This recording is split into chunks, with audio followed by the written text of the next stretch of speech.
Pempela tawia mamawa, pempela wontawia masana, pempela wontawia madzulo, pempela muntima,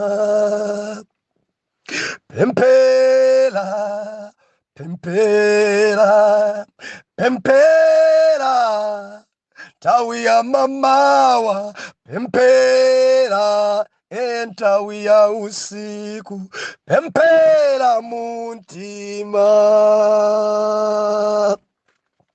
Ndikulandireni okondedwa omvera konse kumene muli. Heneleke ichale mtumiki wanu Danieli Muyuda, believer, lero pa 6 February 2023, sabutopiki kupemphera ndi kusala kudya. Mwana Mulungu apa pali zinthu ziwiri lero: kupemphera ndi kusala kudya. Sabata yatha ife tinasiyana, tinatsindika kwambiri mene tingafikire pamaso pa Mulungu. Tidzipemphera bwanji? Yesu adaphunzitsa bwanji? Kodi Danieli adapemphera bwanji?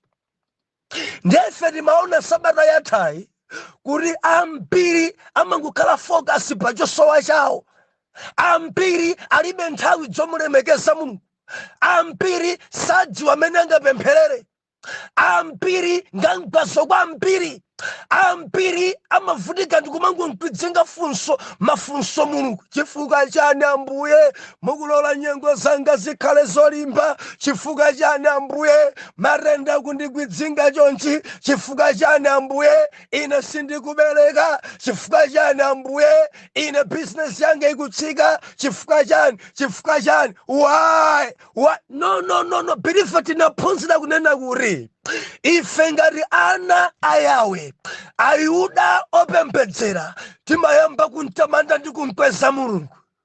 Ndinu wolungama, ndinu wamphamvu zonse, palibe ofanana nanu, sadzapezeka onga inu. Kalonga wamtendere, Mbuye wa ambuye, okhala saidi ya ana ake. Mudakhala mbali ya Danieli, mudakhala mbali ya David, mudagonjesera David. Adani adachuluka bwanji pa David, koma mudali mbali yake. Mudagonjesa Goliath, mudagonjesa Filisiti. Ilemekezeke ndi kutamandika dzina lanu, Mulungu wa Moses, Mulungu wachita chozizwa. Farao adadabwa.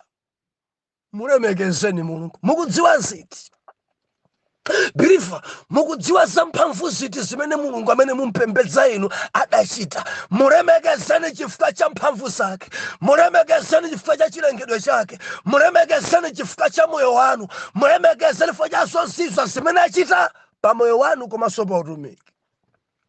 Gawo loyamba la pemphero. Gawo number 2 ndiyo pempha zosowayo. Ndeti manena ife kuti zosowazo zilipo zikulu zokwanira zinayi. Tikusowa ife ufumu wa Mulungu. 1. Ufumu ulamulire pa ife. Chinsinsi believer tamvera, chifuniro cha Mulungu chimachitika kumalo kapena kuti mbanja kumene ufumu wa Mulungu ukulamulira. Kumene kulibe ufumu wa Mulungu, chifuniro chake sichimachitika. Chinthu choyamba tipemphe ufumu utsike, Mulungu alamulire pa moyo wanu, pa banja lanu, pa utumiki wanu, pa mpingo wanu, kudziko imene iyo muli. Akalamulira Mulungu, chifuniro chake chidzachitika.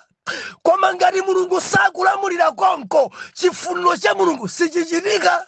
Chifukwa cha mpiri amafuna kuti Mulungu achite chozizwa, Mulungu ayendere, Mulungu samayenda kumene kulibe ufumu wake. Apa ndipabwerese believer, Mulungu salamulira, Mulungu sayankha kumene ufumu wake kulibe. Yesu anati, pemphani inu chotere mudzipemphera dere. Ufumu wanu udze, kufuna kwanu kuchitidwe. Ufumu wanu udze, believer mfundo zizigwira. Ufumu wanu udze, kufuna kwanu kuchitidwe. Ndiye kuti chifuniro cha Mulungu chidzachitika kumene ufumu wa Mulungu uliko. Kumene ufumu wa Mulungu sudatsikeko, chifuniro cha Mulungu sichichitika. mbanja mmene mulibe ufumu wa Mulungu chapa mtima pa yawe sichichitika. Mbanja mmene anthu salemekeza Mulungu charara chifuniro sichichitika. Chechi mmene simkweza Mulungu ufumu wa Mulungu supezekako nawo chapa mtima chifuniro chake sichichitika. Piliva limazika ufumu utsike. Kodi mukudziwa ufumu wa Mulungu ukatsika, Mulungu ndikuchita chifuniro chake zimakhala dalitso. Ena adapasidwa zinthu ufumu wa Mulungu palibe. Mukudziwa idachitika zidakhala poison zidawononga. Kupeza zinthu popanda Khristu zinthuzo zimasanduka kukhala poison pamoyo. Ndukamba ndiyena adalupemphera kwambiri alibe banja. Adapeza banja pano chidatha cha intercessor. Why? Adapeza banja ufumu wa Mulungu kulibe.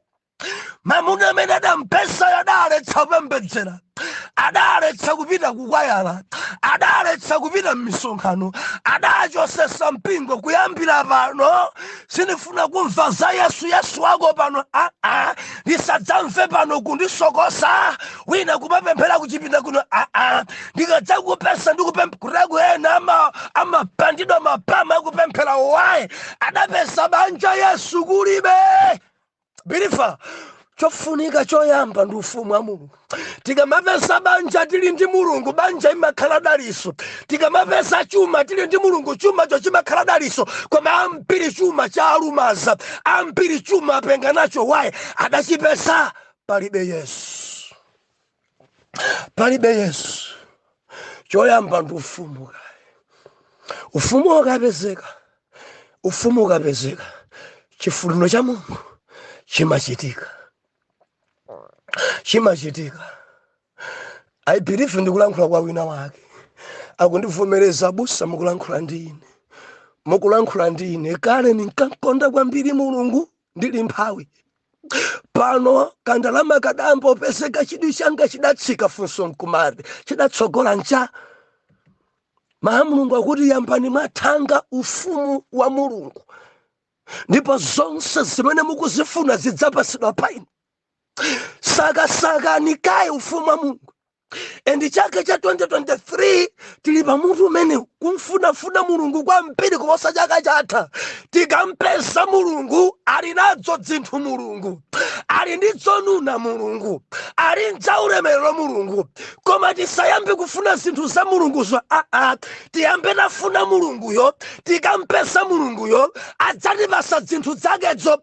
Koma kufuna zinthu za Mulungu minus Jesus zimapweteka. Ampira linadzo koma libe nadzo mtendere. Wina lipa banja koma banja kulira nayo akuonda. Wina lini ndalama koma samagona chifukwa cha ali ni ndalama alibe Yesu. Ndukamba ndi wina alipa ntchito koma ntchito Yesu palibe. Adalowapo ndi zitumwa akuvutika kwambiri chifukwa cha ali pa ntchito koma Yesu pa ntchitopo palibe. Chofunika biliva atsogole Mulungu. Akatsogola Mulungu maenjoya ntchito. Atsogole Mulungu. Akatsogola yawo udindo mafa ukoma. Atsogole Mulungu. Akapezeka Mulungu ndi ufumu wake ndalama imakoma. Ambuye atithandize. Ndeti kamafika pamaso pa Mulungu timayamba kupempha ufumu utsike. Ende ufumu ukatsika pamene chifuniro cha Mulungu chimachitika. Monga kumwamba chomwecho pansi pano. Tili modzi ndi chosowa number 2 timanena za kuthupi. Tikusowa zambiri kuthupiko. Chakudya. Point number 5 kamutipase ifere chakudya chathu cha lero. Mutipase chakudya, timachipempha chakudya. Ndidzosowa za thupi sopano. Tikusowa chakudya, tikusowa zovala, tikusowa nyumba malo okhala, tikusowa zoyendera. Tikusowa zimenezi. Timati mdzukulu number 1 tikusowa ufumu wa Mulungu. Number 2 tikusowa chakudya. Number 3 tikusowa kukhululukidwa kwa machimo. Ambuye atikhululukire timanena choncho mutikhululukire ife mangawa athu. Monga ifenso takhululukira amangawa athu. Biliva likadzaphensa pemphero nditero. Apa tema pafukula apa ngakhale wiki pakukhululuka apa. Tili modzi na Mulungu. chosowa number 3 and chosowa number 4 musaditengere fiko kati Yesu koma mutipulumutse kwa oyipayo. Ndikuti timapempha ife chitetezo kudziko kuno biliva kuli maenje njerekezi atikonzera ife dziwembu atikumbira maenje kuli dzimiyala kutsogolo kwa ana Mulungu. Now mpemphero timapempha ife chitetezo atitetezere, banja lathu alitetezere, ana athu alitetezere, ntchito yathu itetezeredwe, ndalama zitetezeredwe. Pali ena amapanga bizinesi kwambiri, amarakara kwambiri, akamawerengesa kumadzulo amadabwa katundu wambiri atha koma kuti abalanse amakhala ndalama zochepa, ena amakhala arengera dziraka. Ndalama sidzikutetezedwa ayi. Mana Mulungu dziufunika chitetezo. Mukudziwa amene dziko imachita, ena adapita ku golongozi, ena adapita ku mulanje, ena adapita ku nsanje, ena adapita ku ntcheu. Chimene chimachitika nchoti ukakhala ku nsanje amanena kuti sing'anga weniweni ali ku mulanje. Ukafika ku mulanje adzauza ali ku nsanje komanso ali ku ntcheu. Ukapita ku ntcheu ali ku chitipaku, ena kuma Mozambiki ku Angonia, ukafika ku Angonia ali kuma golongoza kumeneko ndiye kuti kuli amuna odziwa kutetezera chuma. Ndi anthu achamangokhala zungulire wina kudalira sing'anga wa ku nsanje, pamene ku nsanje sing'anga amene akunzoti ndi fegi akula naye amanamiza anthu kwambiri. Ena kupita ku ntcheu, pamene sing'anga wa ku ntcheuyo anthu onse onzungulira amudzi pamanguti anthu amabwera pa amene kudzapusisidwa amene ndi sing'anga uyo. Koma ku dziko langa biliva anthu afuna chitetezo malo olakwika, anthu afuna zawo zisamalidwe ni munthu olakwika. Timapempha chitetezo pa Yawe nyengo za pemphero, nyengo zolemekeza Mulungu, nyengo zathu zasala kudya. Minofu yokayoka biliva ni minofu yokayoka. Ndichite mansanga bwanji nthawi yapano imathamanga. Mwana Mulungu lero tikukambirana kusala kudya ndi kupemphera. Kusala kudya ndi kupemphera ndi zimene Davide akuzipanga mu chapter number 9. Adapemphera komanso adasala kudya. Ana Mulungu mudziwa kusala kudya nkophweka, kukana kudya kuti lero sindidya nkophweka, koma chimene chimavuta kwambiri ndi kupemphera pamene kusala kudya. Ambiri amasala kudya koma samapemphera, ambiri amasala kudya koma samapemphera, koma angokhala ngati kuti wangorani wangosala ni njala kapena kuti wangonyanyala chakudyacho. Simudanimvese ye amene mumasala kudya koma osapemphera, tamverani kuli ngati mwangochikhumulira chakudyacho kuti simukuchifuna. Biliva tamvera, Muyuda tamvera, tikasala kudya tizipemphera, tizikhala ni nthawi yopemphera. Nthawi imene anzathu akudya breakfast mamawa izikhala nthawi yowerenga mawu a Mulungu ndi kupemphera.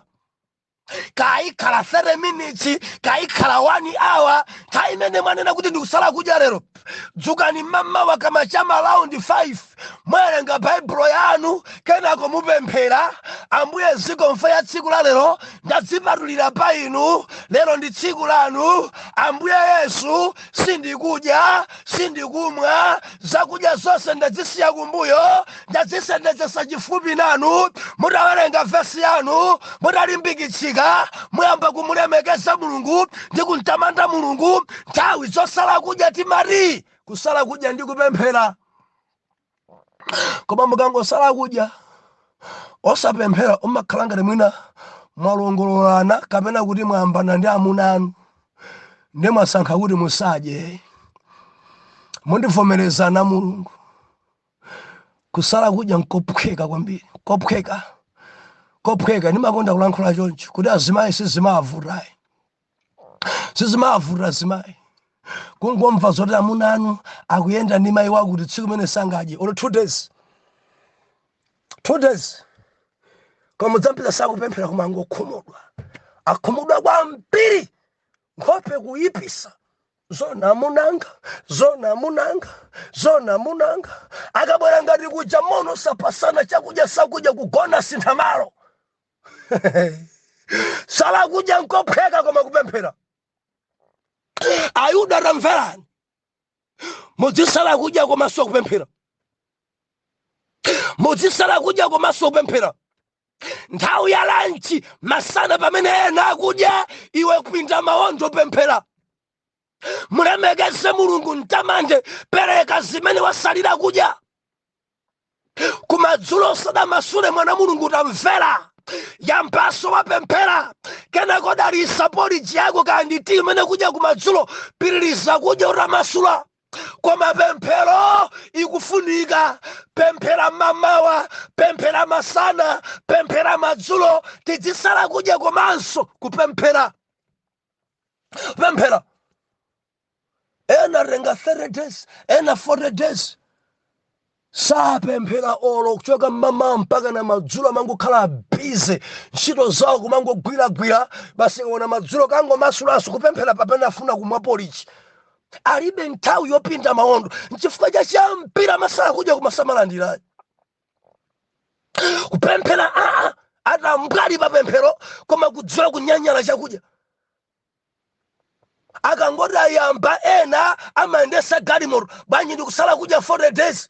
Moda 4 days osanamaliza libisi daire pa chiwongolero sapemphera olo mama mpaka na madzulo mpaka na santha yakudya kuiwala kupemphera amangodya bora ndi 4 days ndimadya kumadzulo. Ndimati ndilisakhalere ku dziko bifa tikasala kudya timaswekaso tipemphere osangonyanyala. Pesa ni nthawi yopinda mawondo nkumapembedzera zimene mukusalira kudya. Funso langa nkumati chifukwa chani mukusala kudya? Marengeranji 40 days ena mangurenga chagulugulu basi mulibe zopembedzera, mulibe zomusa Mulungu mnthawi imene mukufuna kuti Mulungu achitenji. Ni gawo lanji imene mukufuna Mulungu ayendere moyo wanu chaka chino. Ena alibe ngakhale chopembedzera koma arenga 40 days. Birifa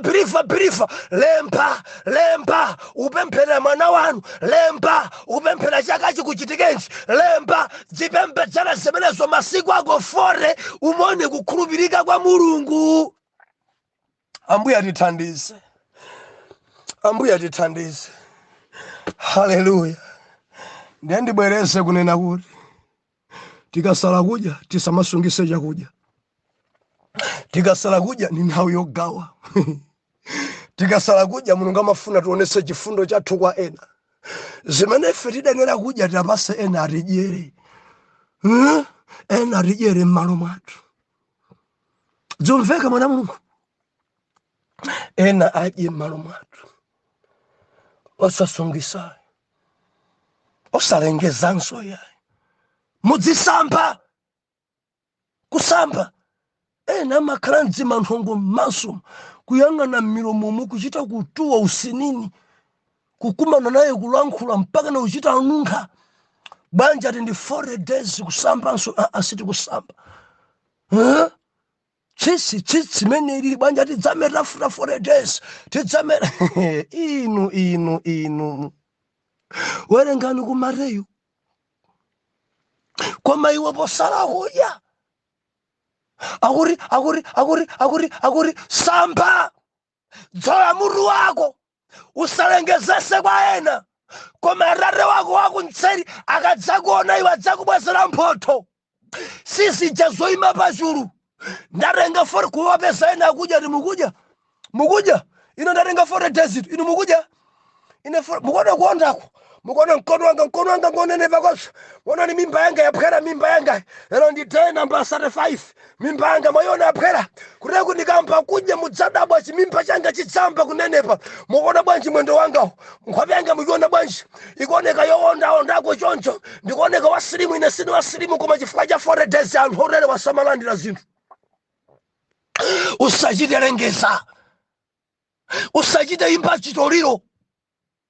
Atate wako adzikudziwa kusala modzidziwana kuchali chibwanu nokhako ena mukuwauzara mpaka na foni kunja.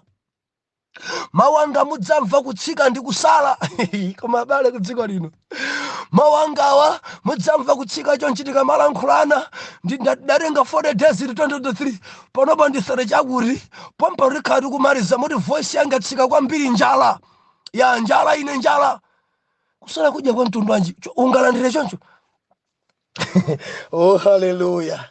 Tiyeni muwerenge nane limodzi chapter number 9 buku la Daniel koma ndichite mopasa kwambiri nthawi sili mbali yathu verse number 24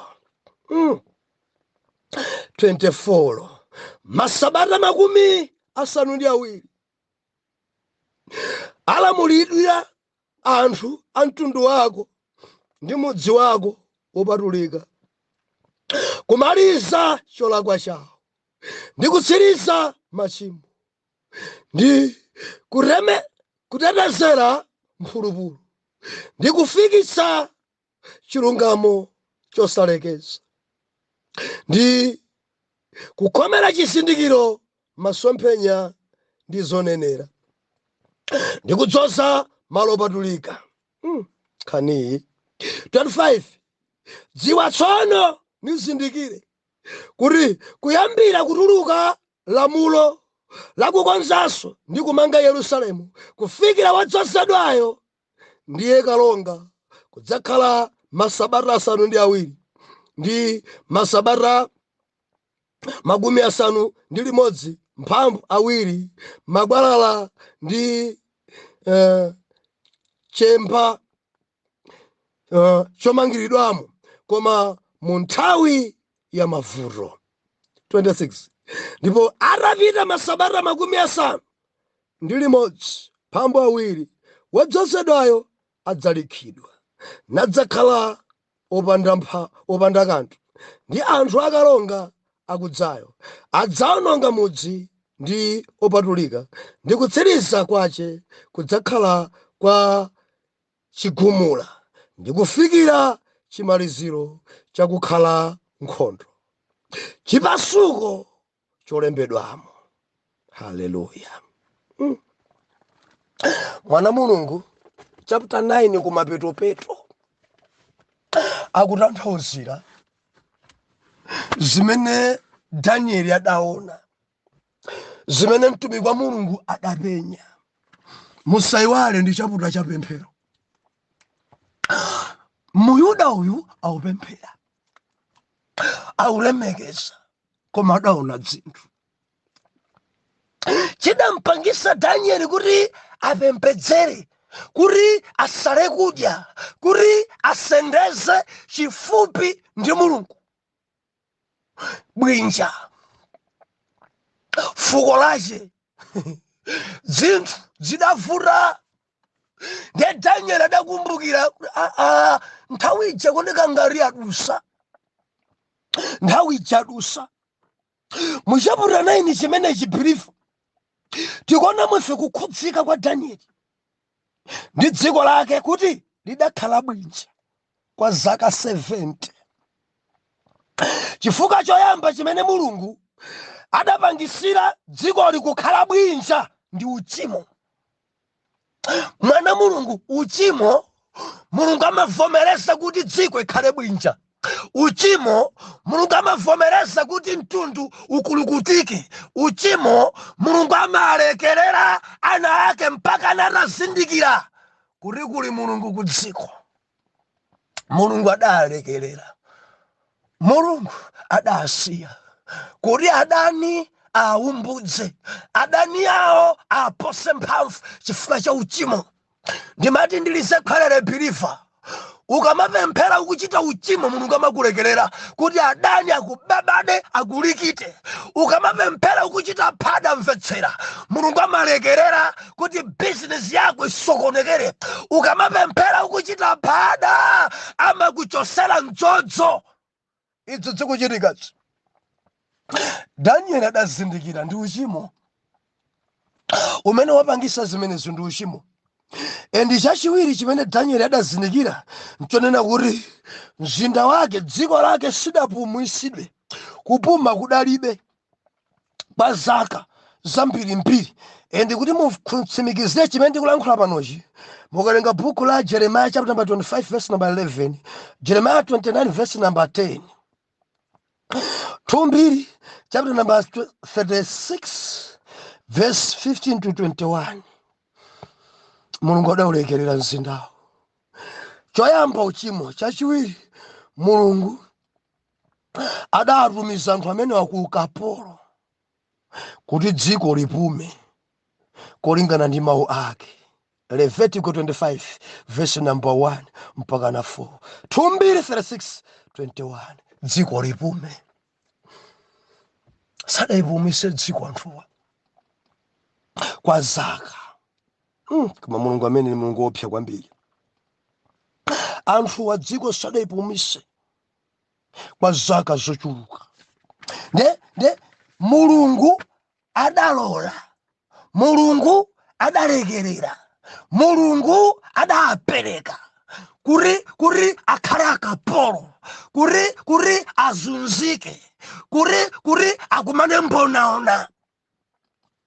Daniel adazindikira chimenechi mpamene adayamba pemphera, mpamene adayamba sala kudya, chifukwa chakuti adaona kuti mzinda wa Yerusalemu wapasuka, adaona kuti mzinda wake wabwera bwinja, adamva ripoti yonena kuti kumudzi sikuli bwino. Iwawa adali ku Susani, iwo adali Babuloni, adamva za kunyumba kwawo kwavura. Ndipo Daniel adazindikira choyipachi chabwera maka chifukwa cha kulephera, choyipachi chatigwera maka chifukwa cha uchimo, choyipachi chatigwera dziko silidapume, choyipachi chatigwera makolo adachimwa.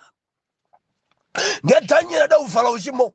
Mukalenga pemphero lachi atatha kulemekeza ndi kutamanda pachosowa, Daniel akuyamba ndi kupepesa tachimwa. Sakunena kuti makolo anga adachimwa, Daniel anena kuti tachimwa ine ndi mtundu wanga, talephera, silidachita bwino, malamulo anu silidasunge chiyero, tidachita phada, mauchimo athu adakwera, nkhanza zathu zidagwera, tidalekerera, tidatsanza mitundu ina, tidayamba pembedza mafano. Zotsatira zake Baba mudalola kutiponya, kutipereka m'manja mwa adani. Ine ndi mtundu wanga, ine ndi makolo wanga, tidalephera, tidachimwa, tarekhululukani. Kumbukirani malemba anu amene mudanena pa Israeli kuti tikalephera mudzatitaya, koma tikabwerera mudzayambanso phangano lanu pa ife. Danieli akulapa, Danieli akumpepesa Mulungu, Danieli akugonja. Tamverani, chimwe iye sadaichite, chimwe imene adaichita makolo. Ndimafuna ndinene kwa oyera mtima, zinthu zina zimene mukukumana nazo adachimwa ndi makolo wanu. Maumphawi enawa adachimwa ndi kumtundu kwanu. Nkhanza zinazi zimene mukukumana nazo, zopweteka zinazi zochokera kumtundu, matenda enawa nga kumtundu. Mutati mufufutse kwambiri kumtundu kwanu, wakhunyu adalipobe, endi khunyu idalowa chifukwa cha kupanduka, kusiya kutumikira Mulungu nayamba pembedza mafano. Kakhunyu kaja kadalowa kumtundu, nawo kakulowa ngati cheni, kakuzunza mtundu wonse. Mundivomereza ena muli nawo matenda kumtundu kwanu. Kuna kumtundu wina umafa ndi khunyu, pamene mtundu wina ndi asima kamtundu konse. Mundiva, pamene mtundu wina sukumasowa wina openga wa misala, matenda akumtundu amene amadza chifukwa cha uchimo.